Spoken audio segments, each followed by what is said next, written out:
Hello everyone. If you own a Peugeot 308 and you're one of my subscribers, you probably know that this car has, let's say, a little issue with the lighting. Specifically, the headlights shine, well, let's say not very well, even poorly. I'm not talking about the versions with LED optics right now. I'm specifically talking about halogen. So, today I will tell you whether it makes sense to buy diode lamps for halogen optics, specifically downlight K5C for 40 watts. Where to buy, how to install, it's not all that simple by the way, and most importantly, how they shine.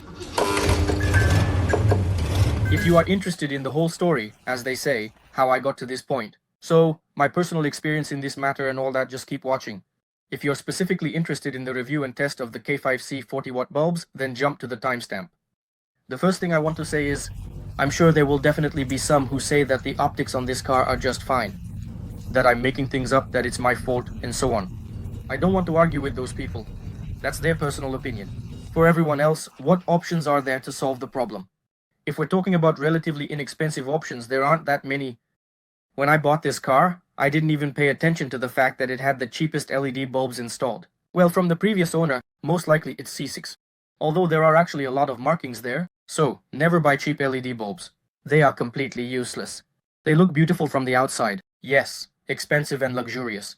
But figuring out where they shine, well, that's just impossible. The light-dark boundary, it's not that it doesn't exist, it just doesn't exist, period. The concept of the word, if briefly, is complete nonsense. Don't waste your money. After these incomprehensible lamps, I bought myself Philips Plus 30 inexpensive and generally good lamps. But specifically in this headlight, I'm talking about the Peugeot 308. They're not great, although I repeat, as a very inexpensive and decent option, it's a good choice. There's a review. If you're interested, check it out. After that, I started reading, looking for information, and I came across an article on Drive-Thru where a person installed Bosch Plus 90 on the same Peugeot. And he says that now everything has fallen into place, everything's great, everything's awesome. I also bought myself some of those, and to be honest, yeah, there's a bit more light now. But to say that I'm really satisfied, well, no, they still don't shine the way I need them to. There's not enough light. Yeah, a bit more than with Bosch Plus 30, but as you can tell, I wasn't completely satisfied with the result, and here actually is the reason for this video, namely the K5C bulbs, with a power of 40 watts. The bulbs arrived very well packaged. The box, the bubbles, no questions at all. Inside,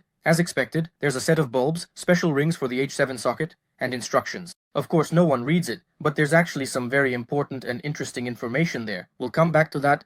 Appearance and first impression. They're assembled excellently, the material quality is top-notch, the body material is aviation aluminum. It definitely looks expensive and feels that way too. The casting quality is good, the wires, or rather, the insulation is made of metal. In short, all the elements indicate that the product is of good quality, not some cheap knockoff. Alright, the appearance is nice and all, but the main thing is how they shine. Now we'll install these bulbs in the car and go test them out. Installation is pretty straightforward. You install the special ring, secure it, then you put in the bulb, turning it in a circular motion to adjust it to the right position. I'll say right away, the wire should be facing down plus minus a millimeter. You really need to check that on the stand, on the wall, and then connect the power. As for the Peugeot 308 specifically, there is a small nuance. The thing is, the clips that secure the ring get in the way a bit. The rotation of the bulb itself, so the clip, specifically the wire, gets caught in the radiator's groove and prevents us from turning the bulb, making it hard to position it correctly. The solution is quite simple. With one hand, we press on these two tabs, and in that position, we turn the bulb to where we need it. It's not very convenient, of course, and it's better if your hands aren't too big, but the operation is definitely doable. Next, a very important point. No one takes it into account, and in fact, no one mentions it in the videos because nobody reads the instructions.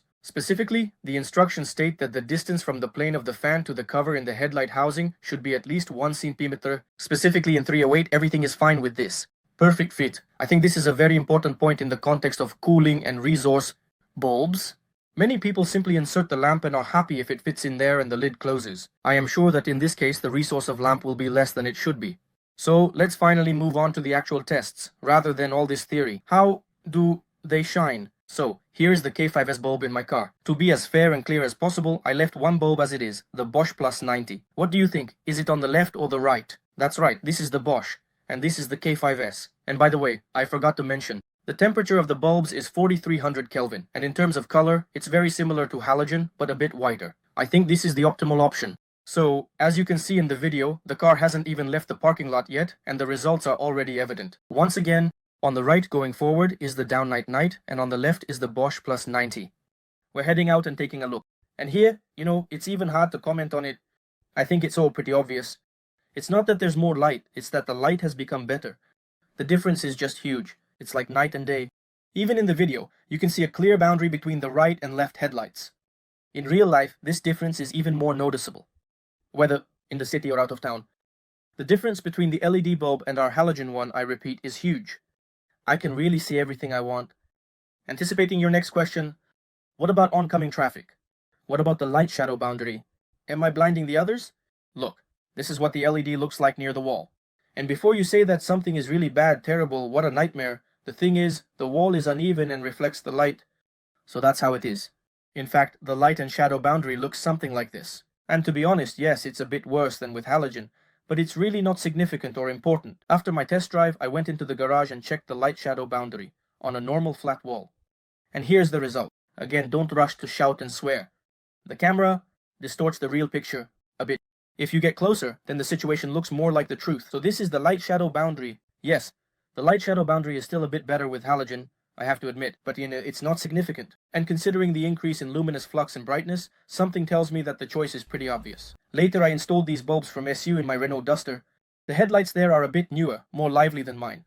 Is anyone paying attention? They'll say, yeah, but I saw light spill on the sides, for example, and yes, I agree. And also, just so you know, there are similar light spills, but with a little less brightness in halogen. On the right, well then, for those who are paying attention, the verdict, light shadow boundary. These LED bulbs have it. It's silly to argue about this. The line itself is a bit less clear, so proper headlight adjustment is absolutely necessary. And you won't blind anyone. If you say something like, my neighbor put LEDs in his headlights, and now he blinds everyone while driving, but he doesn't care. What a jerk. It's quite possible if he didn't adjust them. And also, it depends on which specific bulbs he installed, because not all bulbs have a decent light shadow boundary. It all depends on the model. I'll repeat myself. For example, on these kinds of bulbs, the light shadow boundary just doesn't exist. What are you doing with the headlights, no matter how you adjust them? Don't twist or adjust them. But right now, I'm specifically talking about the downlight K5C. They have a good light shadow boundary. Not perfect, but good. Let's move on. When buying the bulbs, I found information that the manufacturer saves a lot on thermal paste, putting very little of it. It's right there in the reviews on AliExpress. Okay, I guess it's no big deal. I'll buy it, take it apart, apply more thermal paste, and that's exactly what I did. Even though probably taking it apart voids the warranty, well, I really wanted to slather it all on generously and check it out with a thermal camera. What? Yes, how? Let me immediately point out that I asked the seller this question, and he replied that he had conducted tests and, I mean, the amount of thermal paste does not affect the characteristics in any way. And the temperature of the bulb? He's probably being a bit dishonest. So, I took one of the bulbs and carefully took it apart. I probably won't describe the whole disassembly process to you, it's nothing complicated. They unscrewed 3 bolts, removed them here, and pried them up there. If you're careful, it's really not complicated at all. Next, I generously applied thermal paste, reassembled everything, and wiped off all the excess, everything that oozed out. And here it is, the result on your screens.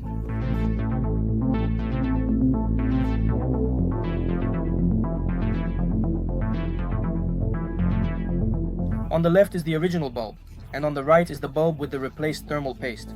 The bulb doesn't touch the car's body, which means there's no additional cooling. Let's just say, it doesn't go through the car's body. Naturally, I sped up the video, so as not to torture you, and I was extremely disappointed. I thought that the seller really deceived me, but in fact he didn't. Honestly, having a lot of thermal paste doesn't affect the temperature at all. In my case, it was just a 1 degree difference with a 1 second variation, which it seems to me is quite obvious. You can definitely consider that a margin of error. And yes, if you say that the light bulb is not in the headlight, but in the headlight the light bulb will be hotter, here I agree that it is hotter. But if in the air the difference in temperature is only 1 degree per 1 second, which I repeat is most likely an error, so I don't see the point of measuring in the headlights. So don't do what I did, don't take the bulb apart, and don't void any warranty you might have. There's absolutely no point in that, not at all. And by the way, if you're interested, here's the temperature difference between a regular Bosch plus 90 halogen bulb and the downlight K5C in the Peugeot 308 headlight. Plus or minus temperatures can lie a little since the headlight is transparent and there is a reflector, it is mirrored, and the thermal imager does not like surfaces of this type. But you can roughly understand that the headlight housing with the halogen bulb heats up much more under the same conditions. By the way, that's interesting. What will happen in winter? The headlight housing might get covered with a layer of ice, well, or something like that. Unfortunately, I didn't get to experience winter with these bulbs, so I have no... What else can be said about the cooling? Yeah, I guess there's not much else to say. The cooling radiator is made interestingly from an engineering perspective. The fins are ribbed, and they have a wavy shape. Theoretically, this should improve cooling. Is the fan noisy? In short, no. For those interested, it sounds like this. About the sound, well, here we are outside, and this is the sound we have.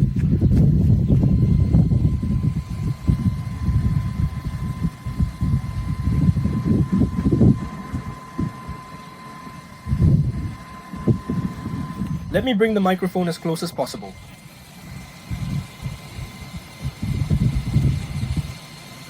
This is the microphone at a distance of 5 centimeters. As for the radio, I read somewhere that because of such lamps, some radio waves can work with interference. I didn't notice that. Everything seems fine. Well, I listen to the radio very little. So, let's make some kind of conclusion. Q&A.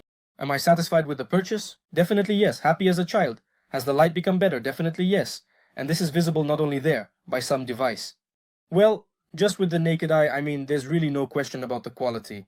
The lamps are a solid 5 out of 5. You take them in your hands and understand that the things are really high quality and convenient. Replacing the lamps. Here things are worse, as I already said. You need smaller hands, but nothing can be done. Yeah, and you only do it once. And who knows when you'll have to go back in there again. So, it's all good. On some cars, they say you actually have to remove the bumper along with the headlights. For those interested, in a Renault Duster, for example, it can be changed in just a few seconds. It's much simpler there. So, it depends on what kind of car you have. Lifespan and durability. Here, of course, the question is open. The sellers claim that they will last over 50,000 hours. That's more than 5.5 years of continuous operation. Well, I honestly find that hard to believe. So, wait for my video in 5.5 years. No arguments about that. I don't have any. Let's just wait and see. Let's see. If anyone has any real figures on durability, please write in the comments. I'm sure many will be interested. The cost of these bulbs? Prices fluctuate, plus there are regular sales and promotions, all that kind of stuff. Let's say the prices are around $40 for a pair, but you can also snag them for just over $30. It all depends on how lucky you get. And finally, light bulbs are definitely a must-have. I highly recommend it, but there's a big but. Make sure to adjust the headlights on the car after replacing them. If you can do it yourself, do it yourself. If you can't do it, just go to a service station. Well, and no one, of course, the legality of such things hasn't been cancelled. It's all very debatable. If you read online, it seems that in the Republic of Belarus it's possible because the headlights have the appropriate markings. I'm talking about the Peugeot 308. If you read the comments, the information varies. You talk to people, and everyone has something to say. Some people say, no, you can't do that. Oh no, that's a modification of the structure. Some people say they installed the bulbs and modules and passed the technical inspection without any issues. No one made any comments to him. The main thing is to have the headlights adjusted so that they don't blind anyone. There was a clear STG, all that stuff. So the topic is open. If anyone knows, again, just write it down. I'll dig into this topic. Maybe I'll stop by the traffic police or a service station and I'll actually talk to people about it. I'll make a separate video on this subject. In general, is it allowed or not to put a dot? Well, that's all I have for today. Thanks everyone for watching, and goodbye.